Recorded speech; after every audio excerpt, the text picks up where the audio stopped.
IISS, for also giving me the chance to come here again. The global and regional security environment is getting more volatile, uncertain, complex, and ambiguous. As such, defense and security institutions are forced to keep up with global trends seen through the dynamics of their security environment. For instance, in the Indo-Pacific region. Modernization is our primary response to these transformations.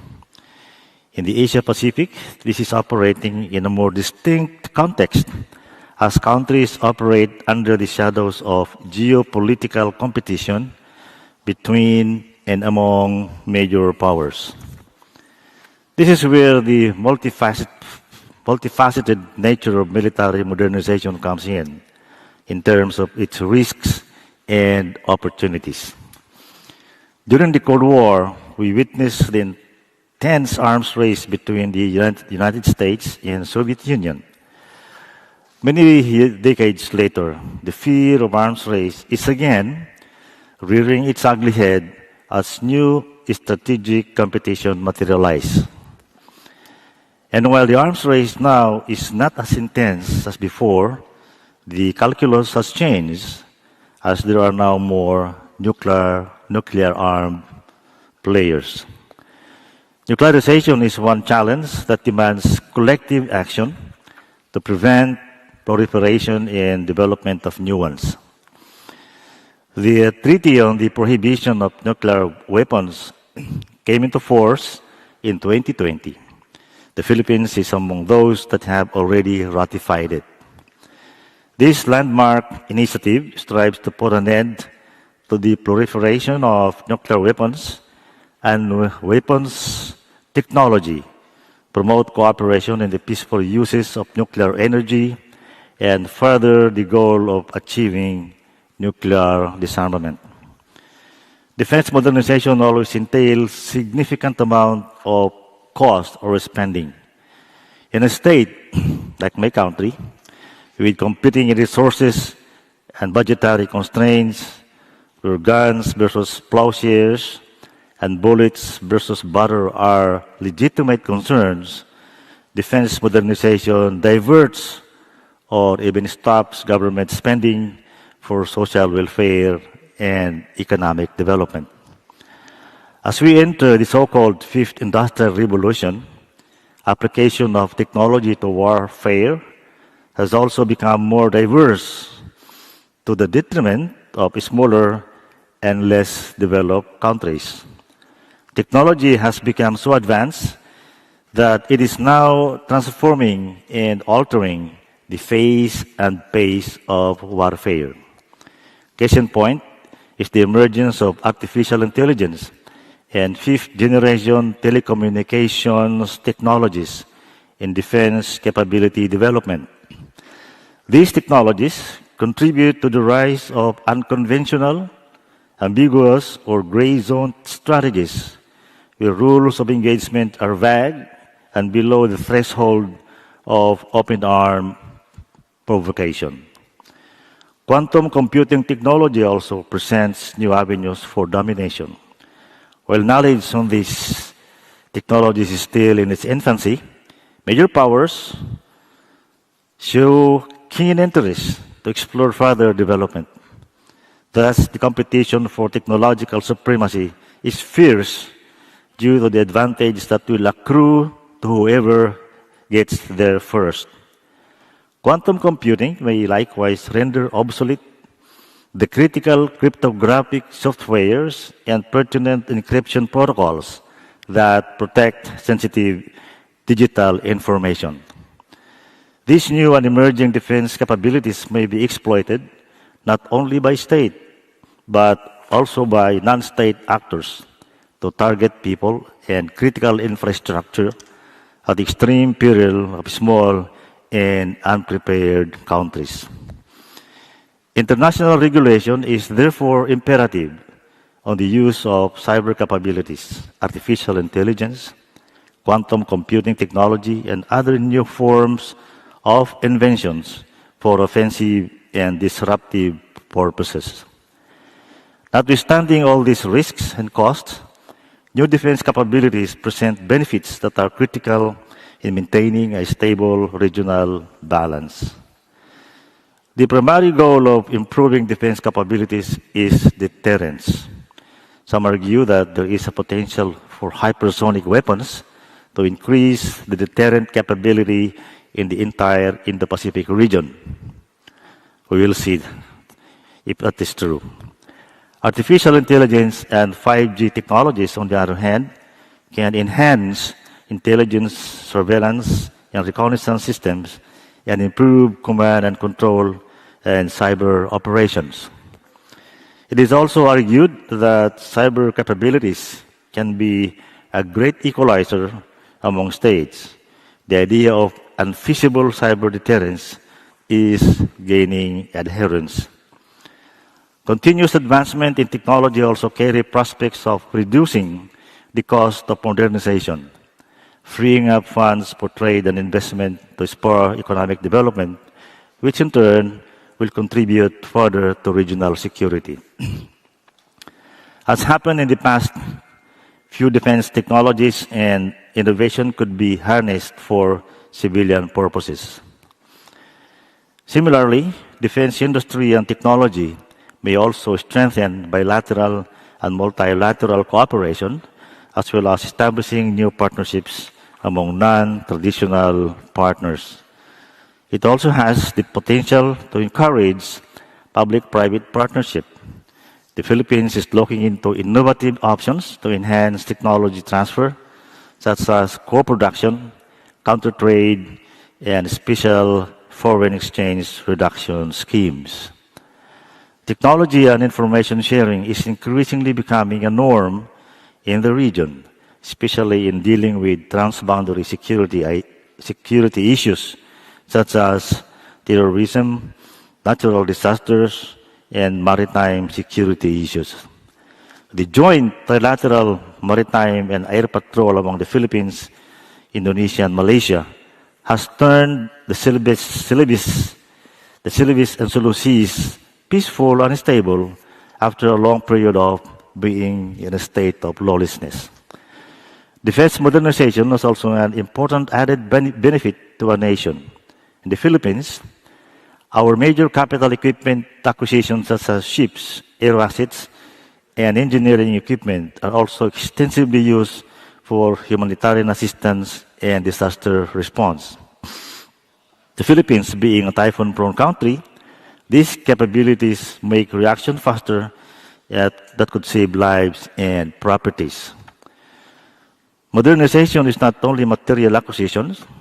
More importantly, it includes the improvement of human resources and system solutions, such as formulation of doctrines, focusing on jointness and interoperability, rationalization of the organization, education of personnel, promotion of good leadership, and skills development. The ultimate aim is the professionalization of our armed forces, competent, gender-responsive, and culture-sensitive soldiers, and defense officials who can keep up with the present and future demands of defense, both during conflicts and in peacetime.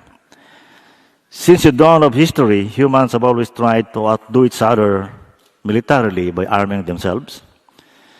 This process was coined by Hans Morgenthau as the balance of power theory, which simply means that states may secure their survival by preventing any one state from gaining enough military power to dominate all others. And that's precisely the reason why we have the arms race. Morgenthau also said that the balance of power is a perennial element in human history, regardless of contemporary condition that the international system operates under. If you look back at history up to the present, we see that Morgenthau was right. Balance of power that spawns arms race has been with us and will not end.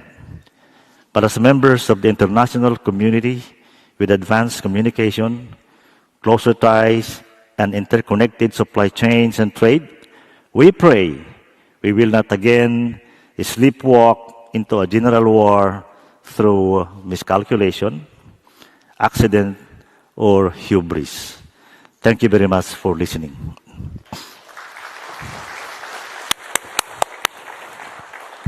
Secretary Lorenzana, thank you very much. And you mentioned in your remarks cyber capabilities is potentially a great equalizer, and it allows me to make, as it were, a party political broadcast and say that the IISS has done a lot of work on measuring cyber capabilities, including in Asia and amongst Southeast Asian states. So it's better to understand what are the particular ways in which one might move in advance in cyber capacities, especially given limited funding, but the need to ensure that one has some capabilities in that area.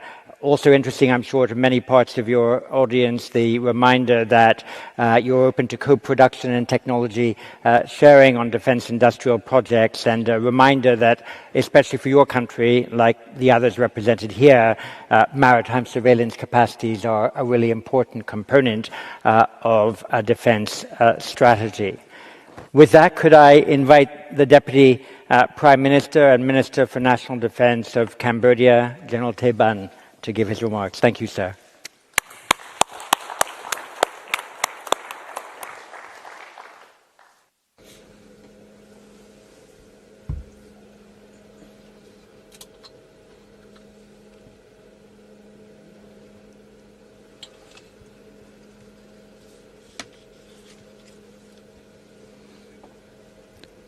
Dr. John Chipman, Excellencies, ladies and gentlemen. First of all, let me express my deepest pleasure to have the opportunity to return to the 19th Shangri-La Dialogue after the pause brought on by the COVID-19 pandemic. I highly appreciate the government of Singapore for hosting this important forum while also seeking to contain COVID-19. I am also grateful to the International Institute for Strategic Studies for honoring me as a speaker on military modernization and defense capabilities.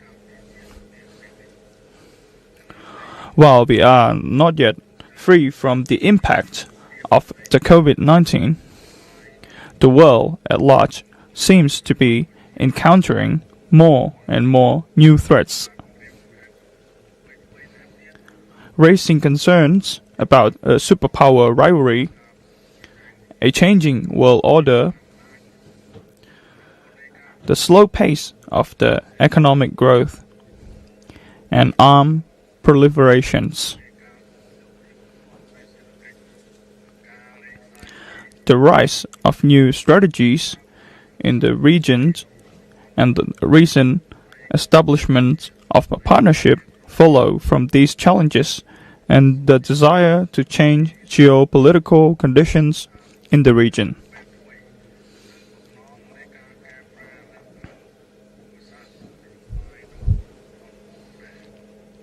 Indeed, resolving issues, ensuring stability, building lasting peace and harmony, and promoting prosperity for the region and the world as a whole depends on joint efforts taken with goodwill, understanding, transparency, and mutual respect. On the contrary, the formation of regional alliance to overthrow or destroy the interests of others will lead to hostility confrontations and even catastrophe. As technology advances and grows, it will increase the potentials of defense spending,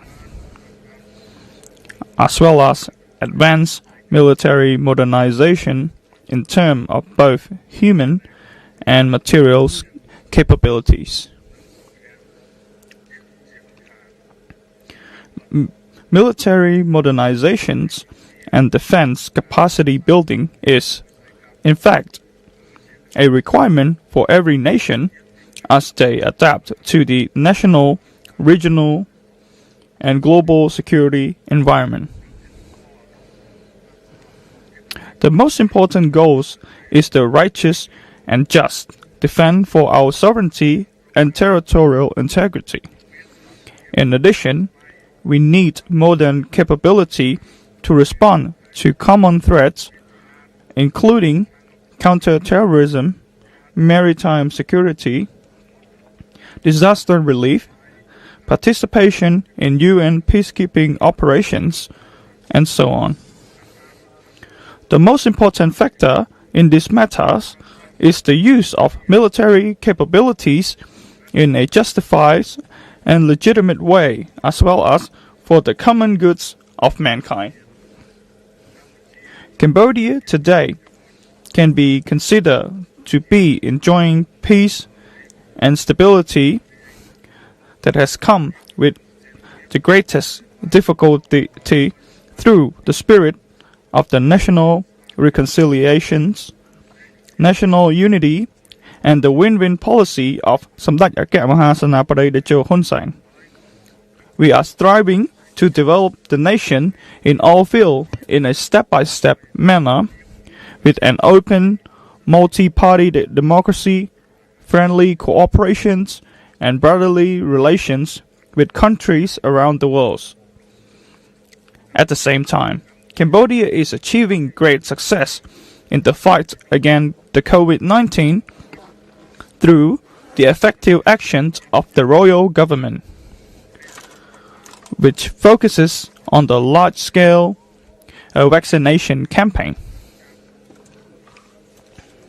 In this, the Royal Cambodian Armed Force have been playing an active and leading roles, especially in highly contagious areas.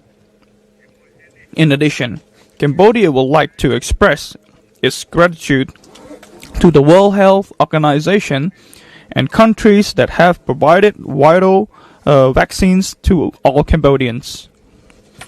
As a nation that has suffered tragedy and devastation in the past, that have been punished by some self-interest circles,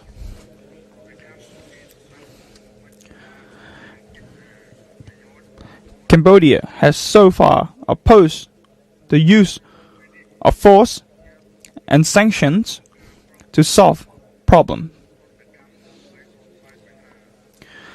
Samdech Techo Hun Sen, the founder of the win-win policy and an outstanding leader in establishing and defending peace in Cambodia, emphasized, "We certainly cannot end the war with war.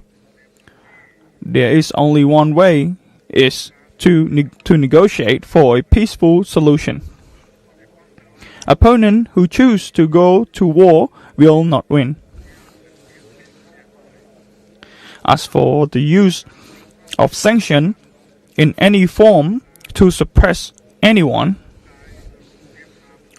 Cambodia understands that it is not the right option to solve the problem. In particular, the consequences are not limited to those who are targeted by the punishment.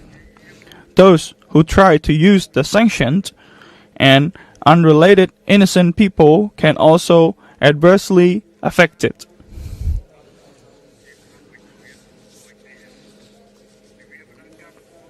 The ADMM and ADMM Plus are the most important platforms for dialogue and practical cooperation on security issues in the region. As the chair of the 2022 ADMM, Cambodia is firmly committed to resolving issues through peaceful, diplomatic, and legal manners, as well as respecting mutual interests in accordance with the selected themes, addressing challenges together, and solidarity for harmonized security. In this way, we want to see that ASEAN is strongly united to ensure its centrality, promoting peaceful coexistence,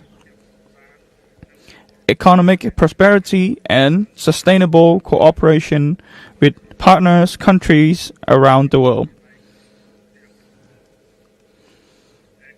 Excellencies, ladies and gentlemen, in early May, Cambodia officially released its Defense White Paper 2022, which represents our commitment since 1998 to actively participate in efforts to build and promote transparency and mutual confidence with countries in the region and around the world. With regard to conflicts in the region, Cambodia adheres to the position of resolving dispute with the utmost restraint and by peaceful means in accordance with the international law.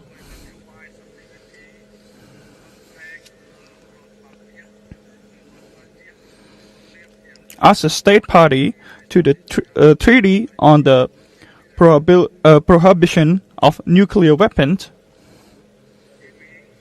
the Chemical Weapon Convention, the Biological Weapon Convention, the Southeast Asia Nuclear Weapon Free Zone, and other relevant international agreements, Cambodia strictly adheres to this principle, which are useful for maintaining peace, stability, and prosperity in the region. In addition, the 2022 Defense White Paper outlined the priority for military reform, including the expansion of the peacekeeping operation capability and modernization in several areas. I would like to take this opportunity to explain the capability development and the modernization of the Royal Cambodian Armed Forces. I wish to start the modernization of Ream Naval Base, which I have discussed many times and want to reaffirm at this forum. Cambodia is a state that is independent, sovereign, and have the full right to decide its destiny as stated in the Article 53 of its Constitution, which says, "The Kingdom of Cambodia shall not permit any foreign military base on its sovereign territory and shall not have its military base abroad, except under the framework of the United Nations request. The Kingdom of Cambodia reserved the right to receive foreign assistance in the form of military equipment, armaments, ammunition, and the training of its armed force and other assistance to self-defend and ensure public order and security within its territories. Unfortunately, Cambodia is constantly accused of being of giving an exclusive right to the foreigner to use this base. I would like to emphasize that such ground-based and problematic accusations are a complete insult to the authority and the governance of Cambodia. Once again, I would like to ensure that Cambodia is definitely the owner of Ream Naval Base, and that the development of this base is not a threat to the security of any country or region, whether near or far. we consider these allegations as an excuse to undermine Cambodia's interests. I would like to solemnly declare that the capability building of the Royal Cambodian Armed Force is not just about modernization at RIM. We will continue to increase the capability of the Royal Cambodian Armed Forces, not only to ensure the protection of its sovereignty and territorial integrity, but also to successfully fulfill other tasks such as countering terrorism and transnational crimes, search and rescue, peacekeeping operations, etc. Cambodia will continue to enhance the capability of its Navy, Air Force, and air defense system so that they are capable of controlling Cambodia's maritime regions and airspace. At the same time, the Royal Cambodian Army have received a series of heavy and modern weapons to strengthen its capability in accordance with the necessary needs. Cambodia is a small country, but has a deep love of peace and has no intention of threatening any country. And Cambodia has never opposed the development of other countries' military capabilities. Our main goal is to live in peace, friendship, cooperation, brotherhood, and equality with our neighbor and countries in the region. And we only want to be able to defend ourselves and be able to participate in building regional and global peace. It is also unfair and impossible for us to be forced into a state of depravity or setback as others try to expand their military power and influence almost everywhere. I would like also to reiterate that for the capability building of the Royal Cambodian Armed Force, Cambodia is also always welcome and open to the support of friendly countries regardless of discrimination and adhere to respect of mutual interests. Finally, and once again, I would like to thank to Dr. John Chipman, the International Institute for Strategic Study, and the entire Shangri-La Dialogue for giving me such an honor and privilege. Thank you for your kind attention during my remark. Thank you.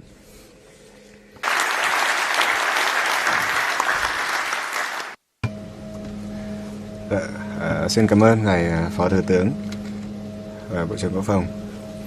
Tuyệt vời là ngài đã nhắc nhở cái khán giả trong hội trường này là Campuchia sẽ chủ trì hội nghị ADMM cộng năm 2022. Tôi nghĩ là mọi người sẽ quan tâm rất là chặt chẽ với sự kiện này, cũng như là ngài đã nhắc nhở chúng tôi về việc cái chương trình cải cách quân đội, các hoạt động về gìn giữ hòa bình Liên Hợp Quốc, và có thể thấy là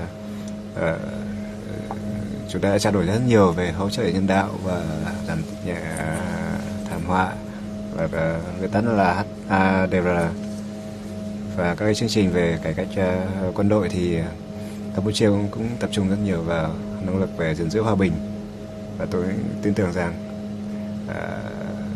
cái hoạt động này sẽ được chào đón nồng nhiệt ở trong khu vực. Và một lần nữa thì cảm ơn về bài trình bày và làm rõ liên quan đến căn cứ hải quân và phù hợp với lại hiến pháp của Campuchia trong việc không cho phép sự hiện diện lâu dài của căn cứ nước ngoài.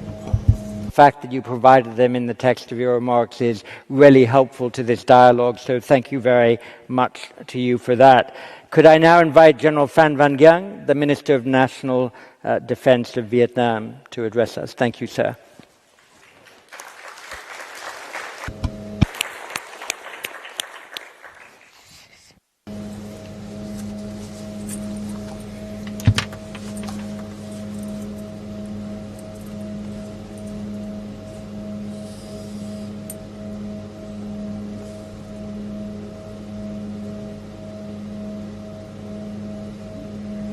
Mr. Chairman, ladies and gentlemen.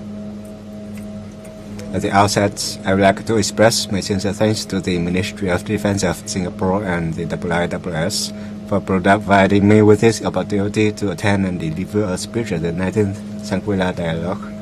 The topic of my presentation today is enhancing defense capability to safeguard the nation. Distinguished delegates, we have been witnessing a world of which is full of unpredictable changes. Non-traditional security issues are emerging more frequently and resulting more grievous consequences, requiring collective efforts of the international community to respond. At the same time, traditional security issues are still present, some of which have become more complicated and may arise in certain locations and regions. While peace, cooperation, and development have always been the common aspiration of mankind, strategic competition, conflicts of interest, and disputes over sovereignty and territory between countries will continue to occur. Therefore, bolstering national defense capability to safeguard the nation is truly an indispensable and objective demand for each and every country. Survival has always been an instinct of nature and mankind. Building and safeguarding the nation has long been a vital cause of each country and its people. On our part, as Vietnam was ravished by decades of war to defend our nation, we fully understand the devastating consequences of conflict and violence. Thus, it is our policy to build our military and ensure sufficient defense capability to better protect our fatherland and firmly safeguard the independence, sovereignty, territorial integrity, and interests of our nation and people, while fulfill our noble international obligations. The Vietnam People's Army is from the people, for the people, of the people, and by the people. Having inherited and upheld the spirit of patriotism and the quintessence of military arts, and having received the support of international friends after nearly 80 years of development, the VPA, together with the Vietnamese people, has enjoyed valiant victories in the struggle for national liberation and protection. At present, the Vietnam People's Army continues to bring into full play its important role in building the whole people defense. It also serves as the vanguard in responding to many non-traditional security challenges, especially through search and rescue, disaster prevention, and response to the COVID-19 pandemic. We also send our forces to participate in and contribute to the UN peacekeeping operations and initial accomplishments, which were honored and recognized by international community. Vietnam's national defense is the whole people defense posture. It is peaceful and self-defense in nature, proactive, resolute, and persistent in preventing and repulsing the risk of war. The overarching goal of Vietnam's national defense is to firmly safeguard the independence, sovereignty, unity, and territorial integrity of the fatherland, protect Vietnam's national interests, and maintain political stability and peaceful environment for national construction and development, as well as remain committed to upholding its noble international responsibilities and obligations for the world and the region. From Vietnam's point, to strengthen defense capabilities is to enhance collective strength of the entire military forces, people, and the political system. It also encompasses bolstering the overall might derived from politics, resolve, and economic, scientific, and technology, rather than relying solely on improving military strength. We advocate strengthening defense capability not merely through the purchase, production, or modernization of weapons and equipment, but also through various other aspects. These including bolstering military and defense strength through a synergistic strategy, taking into account the demands and missions entailed in national construction and protection, combat capabilities, and the capacity of the armed forces. Strengthening defense capability is also reflected in the organization, structure, weaponry, military art, science and technique, and logistical support facilities that are regularly maintained, improved, and ceaselessly developed to meet the requirements of the people's world to safeguard the nation. And first of all, it is the utmost importance to build the Vietnam People's Army that is strong in politics and spirit, with a principle of men before arms, have high collective strength and combat capabilities, uphold absolute loyalty to the nation and people, and meet mission requirements in all military and defense situations. Second, it is necessary to build a modern military in terms of organization and structure, an army that is lean, neat, and strong, with a reasonable structure among force components, in accordance with the art of warfare, weaponry, and equipment. In addition, it is essential to develop high-quality human resources, including permanent forces, reserve forces, the militia, and self-defense forces, to promote the synergy of the all-people national defense. Third, it is necessary to research and develop Vietnam's advanced and modern military science, doctrine, and military art, in line with the national defense and military strategy, suitable for today's warfare in a technologically advanced era as today. Fourth, it is essential to develop a modern, dual-use, and self-reliant defense industry and expand international cooperation with potential partners. The Ministry of National Defense of Vietnam advocates developing the defense industry not only for military purposes, but also for the welfare of the Vietnamese people via dual-use technologies and products.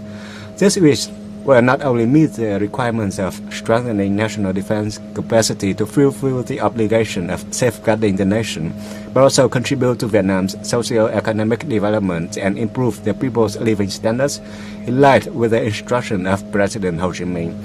The Vietnam People's Army is an army ready for combat, ready for work, and ready for production. The Ministry of National Defense of Vietnam is preparing to organize the International Defense Expo at the end of this year, in the hope that partners from various countries can meet, exchange, and open up cooperation opportunities for shared development. Fifth, in order to strengthen national defense capabilities, modernizing weapons and military equipment is of great significance. However, Vietnam's consistent position is to focus only on modernizing weapons and military equipment in service of defending the fatherland and safeguarding peace. I would like to reiterate and emphasize that the national defense of Vietnam is peaceful and self-defense in nature. To enhance our capabilities to safeguard the nation, Vietnam's position is to strengthen its defense capabilities with its own internal forces, conditions, and capabilities. Does not plan to join any military alliances, side with one country against another, or give any other countries permission to set up military bases or use its territory to carry out military activities against other countries. And Vietnam does not resort to the threat or use force in international relations. Vietnam is actively engaging in comprehensive and extensive international integration and striving to reinforce strategic trust with other countries. It's our aspiration to expand defense cooperation, improve the capability to defend our nation, and jointly address common security challenges on the basis of respecting each other's independence, sovereignty, and territorial integrity, and in line with the fundamental principles of international law. For mutual beneficial cooperation and shared interests of the world region and the international community, distinguished guests and delegates. Throughout its history, the nation of Vietnam has ravaged by countless wars, suffering, and losses. To this very day, when the war has ended for nearly half a century, its legacy still leaves a heavy burden of our country. Vietnam fully understands the value of peace, and we are determined to preserve peace and protect the independence, freedom, sovereignty, territorial integrity, and the interests of our nation and people. It is also our hope that countries and peoples in the world and the world at large can enjoy peace, freedom, prosperity, and happiness. As you all know, Vietnam has always adhered to its foreign policy of independence, self-reliance, peace, friendship, mutual beneficial cooperation, and equitable development, diversification, and multilateralization of external relations. Vietnam wishes to be a friend, a reliable partner, and an active and responsible member of the international community. Regarding the sovereignty disputes in the East Sea, also known as the South China Sea, we resolutely and firmly adhere to the principle of settling disputes and disagreements by peaceful means on the basis of respecting the independence, sovereignty, and legitimate interests of other countries. Also advocates complying with the international laws, including UNCLOS 1982, commits to strictly uphold the DOC and looks forward to building an effective and substantive COC with better legal clarity. Strengthening defense capacity without transparency can easily lead to suspicion and misunderstanding. Without such cause, it might also result in an arms race. Consequently, the strategic trust between countries declines, strategic competition increases, and the risk of confrontation persists. Traditional security becomes more complicated, and the potential for war and conflict become unpredictable. On the other hand, an arms race will inevitably consume national resources, which should be better spent for fostering socio-economic development, tackling non-traditional security threats to bring about happiness and prosperity to the people. Ladies and gentlemen, above all, peace, cooperation, and development have always been the legitimate interest and aspiration and the common desired future of countries and nations. I strongly believe that each and every one of us looks forward to a world where there is no gun or bomb sound, but only the smile on every child's face, where we all can live together in happiness and peace. For Vietnam, building and strengthening national defense capacity is for nothing but to safeguard its fatherland, to protect peace and ensure the welfare and happiness of our people. We want peace for the region and the world. To that end, we are in need of political and strategic trust, cooperation for development in the spirit of equality and mutual respect, respect for international principles, standards, and law, and respect for cooperation mechanisms and commitments. I believe that international forums like Shangri-La Dialogue offer good opportunities for us to meet and exchange. This will help deepen our mutual understanding and trust and open up new opportunities to establish relations, cooperate for mutual interests and the interests of the world and for the prosperity of each nation and people. Thank you very much for your kind attention.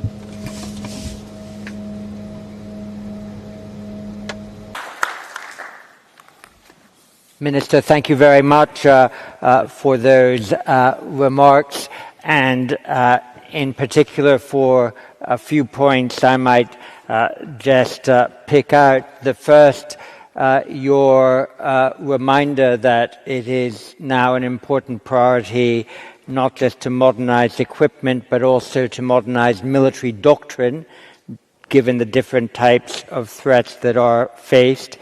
Rather like your counterparts here, you also underscored your desire to build and develop an indigenous defense industry, not just to build defense capacities, but also as a way to strengthen your civilian resistance. The IISS has done a lot of work in other regions of the world about the challenges of developing a defense industrial base, and two of them are the requirement to, of course, continue to train your human talent towards that. But a very important one is the devotion of an important percentage of one's military budget, preferably and ideally up to 20%, for research and development. And that is a marker of a country that is really pursuing a goal for its own defense industry, and one that is difficult to achieve and can only be accomplished naturally over time.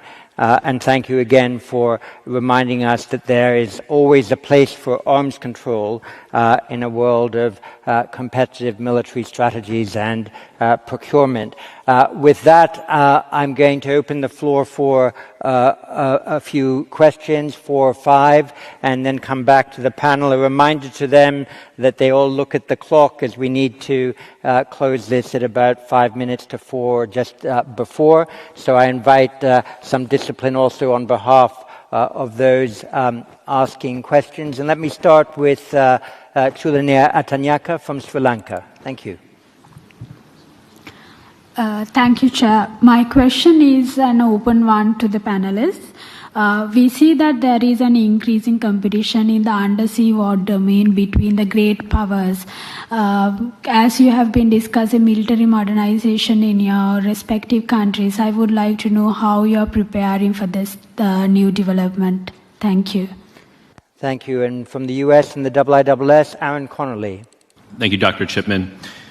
General Zhang, I'm curious. I understand you began your military career on Vietnam's northern border with China, and that before you assumed a national-level leadership position in 2014, you served as commander of Military Region 1, also on the border with China. I wonder what lessons you took away from those experiences and how you might apply them to your position today. Thank you. Thank you very much. And from Vietnam, Bích Tran. Thank you, Dr. Chipman, and many thanks to the three ministers. So my question is for General Phan Danh Giang. So it is said that the majority of Vietnam's military equipment and weapons came from Russia. And in recent years, Vietnam has recognized the need to diversify its arms suppliers. So, after Russia's invasion of Ukraine, this need is become more urgent.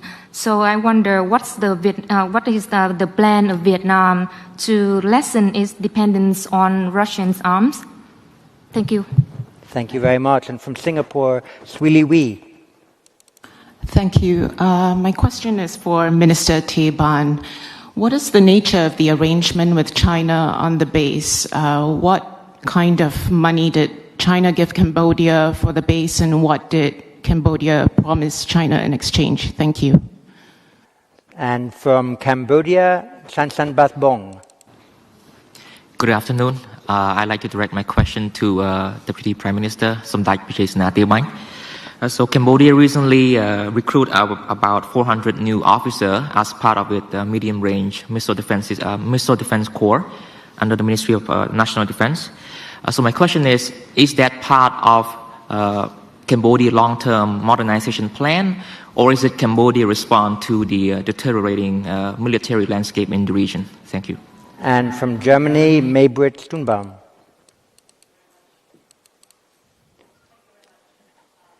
I think you may have accidentally turned off your microphone. No, seems. Thank you. Jetzt geht's, okay. Thank you very much for this. Also following up the question, Riem. So, Minister Ban, thank you very much for addressing this right head on, but in the spirit that General Jiang said about the openness at Changular, I was wondering, part of the modernization aspirations is also the use of dual-use technology and dual use of everything from fishery to grazing activities to ports. So when you look at RIAM, you can also think about those agreements now in the Solomon Islands and other islands under discussions. You can see that there is a strive also with the Belt and Road Initiative to use ports for dual use in the future or even in the present. So I was wondering to the panelists per se, how much do that add to the dynamics in the region of insecurity or security when we have more and more ports with foreign investments, be for military, civilian use, and how would you go forward to respond to this? Is that an increase in tension? Is it a decrease in tension? What's your best response? Thank you. Thank you. And from Australia and also the IISS, Greg Austin. Thank you, John. My question is to General Xiang. You mentioned the proposition of strategic trust and building trust, and on the related theme of diversifying sources, I'd be interested in your view of the global landscape in cyberspace in terms of strategic trust, and where does Vietnam look to try and build partnerships in cyberspace policy for the armed forces? Thank you. Thank you. And from the UK, James Hackett. Thanks, John. This is a question to the Cambodian Defence Minister. I was struck in your remarks by references to transparency. Now, all three countries represented on the podium released defence white papers, which are an important aspect of defence transparency. But mistrust in the region, of course, still persists. So what other measures of defence transparency does the Minister think are needed in the region to enhance defence transparency and also build confidence? Could options be exercise notifications or reciprocal base visits or inspections. I'd be interested in his ideas. Thank you very much. Blake Hetzinger from the U.S. Thank you, Dr. Chipman. And I apologize to General Taban, but I also have a question on the same subject. You did mention explicitly that the Cambodian constitution bars permanently based forces. But I would be curious to hear your views on what sort of operations would be conducted by the People's Liberation Army Navy from Ream Naval Base.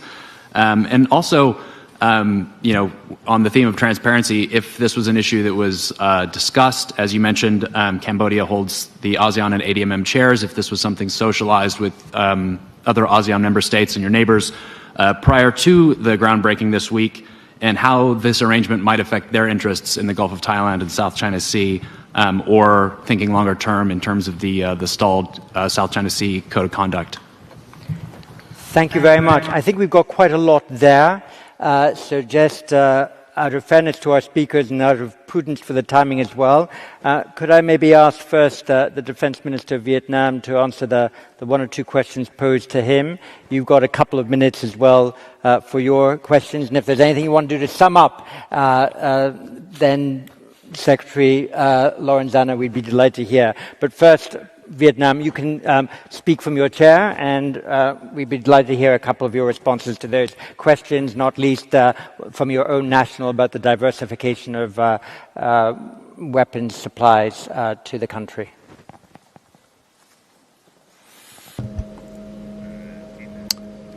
Well, first of all, thank you for all of you who have been raising questions. I think I have received lots of questions.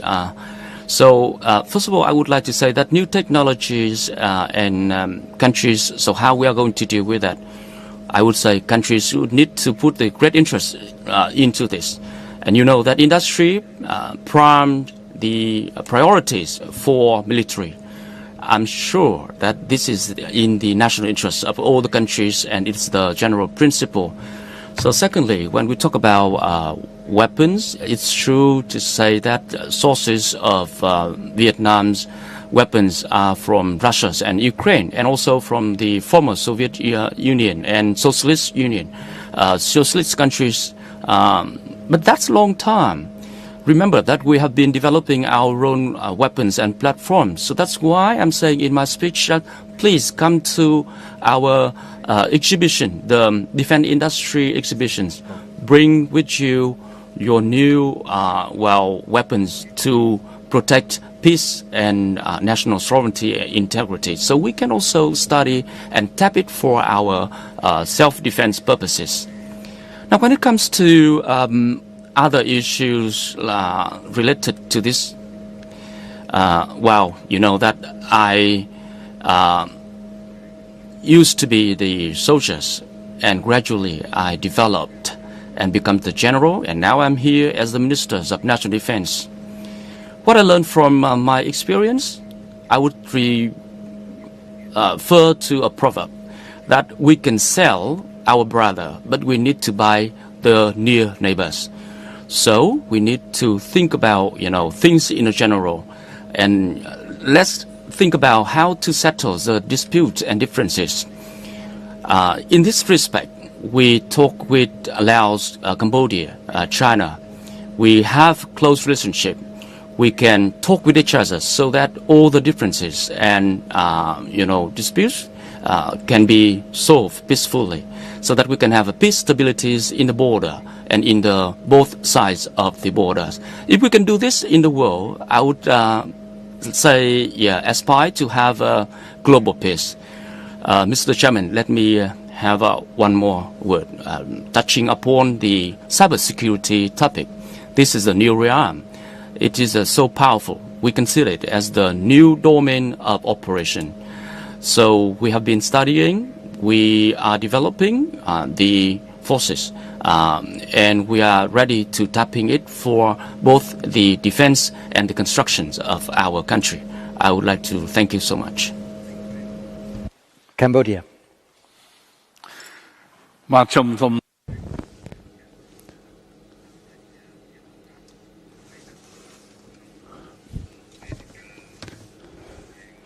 Thank you very much, and I am very pleased to come into this meeting, and I would like to give some clarification regarding the Ream Naval Base. Maybe you want to know about the issue and the transparency with regards to the use of the Ream Naval Base. I would like to clarify that I have given many clarification in Cambodia. We do not have a large territorial sea, but we do have territorial sea, and therefore we need the capability to protect our maritime space and maritime territorial integrity. And in order to do that, we need to have a proper naval base, and this is necessary.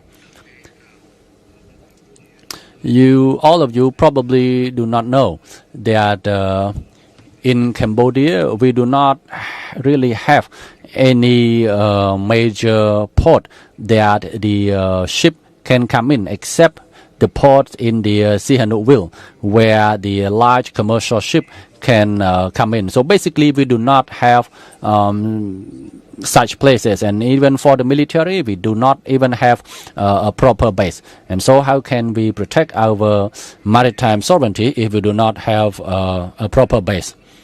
And therefore the modernization or the development of the repair workshop, the pier, the dry dock should not be surprising. What is surprising, however, is the fact that we have grant aid, and that seems surprising for many people that we have received the grant aid from the People's Republic of China. But I think that should not be surprising. And it had been reinterpreted as given exclusive use to China, and I would like to deny that this is not true. On the other hand, because this is under our sovereignty, we have the right to find assistance in order to build the base for our own use to protect our maritime sovereignty.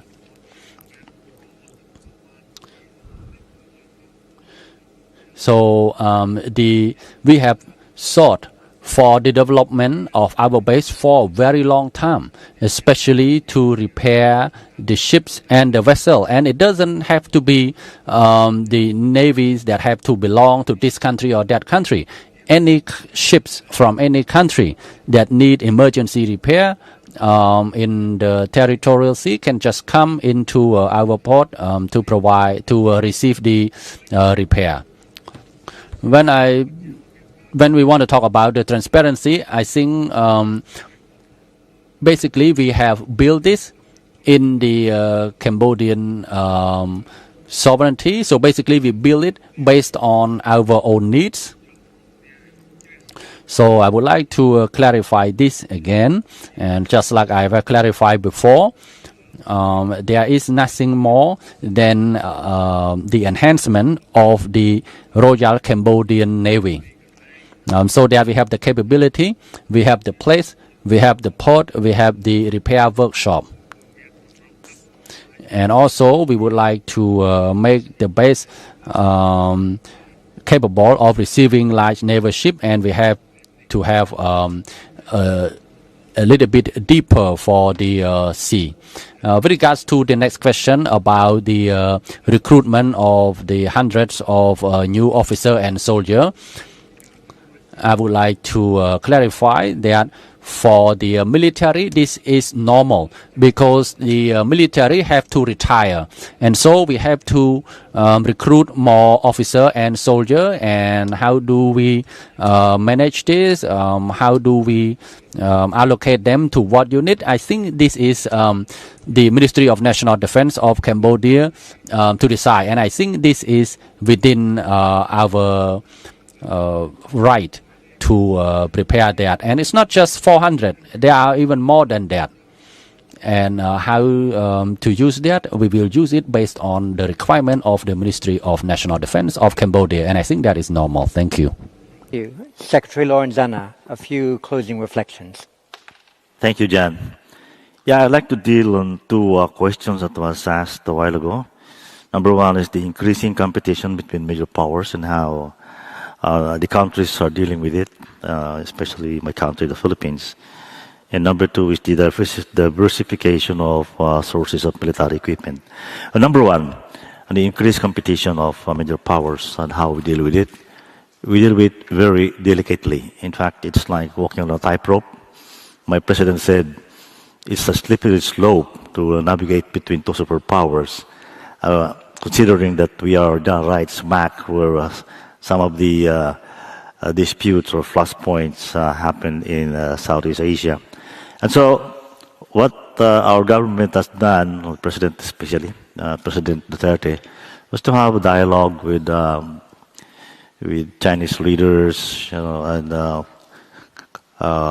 coming out to the modus vivendi in the conflicted areas. We have realized, we have accepted that in South China Sea there is conflicting claims. We believe ours is the stronger claim because of the UNCLOS and the arbitral award, while China claims that they own the place through historical thing. But at any rate, since the start of 2016, when the President Duterte became president, I think there is stability in the region, in South China Sea, and we would like to remain it that way. On the diversification of sources of military equipment, gone were the days when the production of military equipment was dominated by few countries like the United States, and maybe France and Great Britain. Not anymore. There are lots of countries now doing making those equipment, and it is good for us, small countries, so that we can have a value for our money. Now, there is a problem that was put forward about interoperability. We think we can buy equipment from other countries, a mix of equipment, because interoperability, as we understand it, is this equipment can work together. And the technology on combat management system, telecommunications is already there. So there will be no problem for us to be procuring equipment from Indonesia, for instance, from India, from France, because we have bought Coast Guard ships from France, and even Japan. We get some equipment from Japan and from Korea. So that's what we think about all these things, John. Thank you. Secretary Lorenzana, thank you very much. That's brought this plenary to a close. I want to thank the three of you for your splendid remarks and direct answers to questions, some of them challenging, but this is the purpose of the Shangri-La Dialogue, and we have done a great deal to clarify some of the issues that have been raised. I want just to add one point before we close, which is you will have noticed that during the day a number of young leaders from Southeast Asian states and others have taken the floor from all of these countries. We've had young analysts well under the age of 40. The IISS itself is keen to do what it can to strengthen the successor generation. The modernization of intellectual talent is an important purpose to which we apply ourselves, and I want to thank all of the sponsors and also our nominees for having ensured that we have more than 40 young leaders here present who've been able to engage their own national leaders in this transparent and invigorating way. Could I ask you to do two things? First, in a second, to thank all three of our speakers. They will now come and return to take up their seats in the hall, because in 3 minutes we will have the special address from President Zelensky. But thank you very much, all of you, for your presentations.